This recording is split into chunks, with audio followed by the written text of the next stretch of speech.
अफसोस है कि जिस नबी को रहमतुल लिल आलमीन कहा गया, आज हम उनसे मोहब्बत के दावेदार तो हैं। आज हम उनकी मोहब्बत में गलियां बाजार तो सजाते हैं, लेकिन उनकी लाइफ को स्टडी करने का टाइम नहीं है हमारे पास।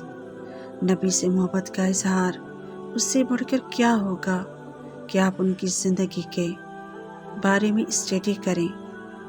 उन्होंने हमें कैसे बताया ज़िंदगी गुजारना, उस पर अमल करें।